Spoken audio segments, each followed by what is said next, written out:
The Arab plan for June 1967 was straightforward: the destruction of Israel in the most absolute sense, meaning the capture of its every city and village, and the merciless massacre of every Jewish citizen. A catchy slogan bandied about by the leaders of Egypt, Syria, and Jordan was, "We will meet you for lunch in Tel Aviv." But after just 6 days of war, the forces of annihilation had been all but annihilated, while victorious Israeli forces were ready to deliver the lunch directly to the plates of the same Arab leaders in their respective capitals. The IDF had achieved their dream objectives of capturing the strategic areas of the Golan Heights, the Gaza coastal strip, and the Sinai Peninsula.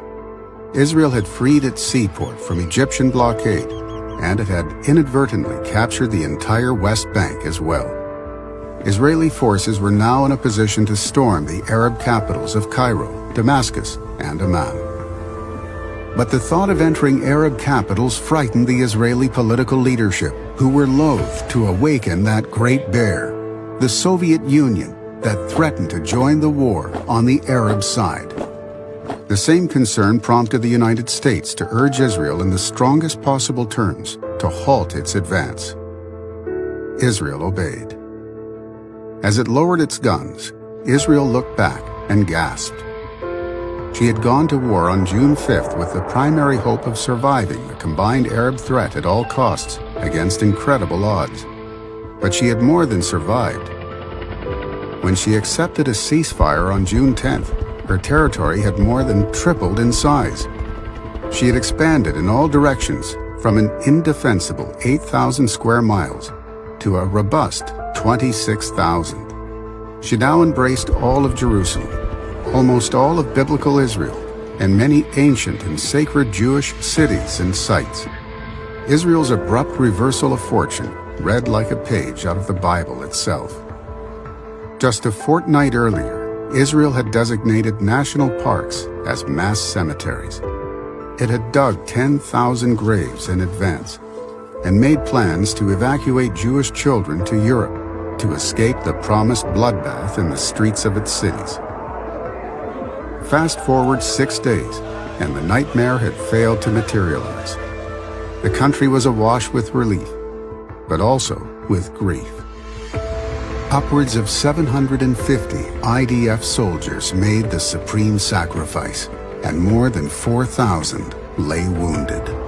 The Israeli Air Force lost 46 of its 200 fighters.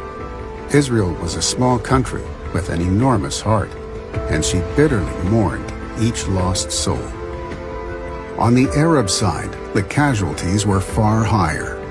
Approximately 15,000 Egyptians, 6,000 Jordanians, and 2,500 Syrians had been killed, roughly 23,000 lives in total. Every nation on earth gasped in astonishment as Israel slipped out of the Arab noose that had already began to tighten around her neck with relatively minimal losses and maximum territorial and military gains. The modern, well-equipped, and much-vaunted Arab armies had been pulverized beyond recognition. The Arabs had lost Jerusalem, and the Jews had regained the site of their biblical temple. But most astonished of all were the citizens and leadership of Israel. They had best recognized the gravity of the danger they faced, and they were now first-hand witnesses to a staggering and swift reversal unpreceded in history. Israel and Jews around the world breathed a collective sigh of relief and celebrated the remarkable turn of events that would be forever known simply as the Six-Day War.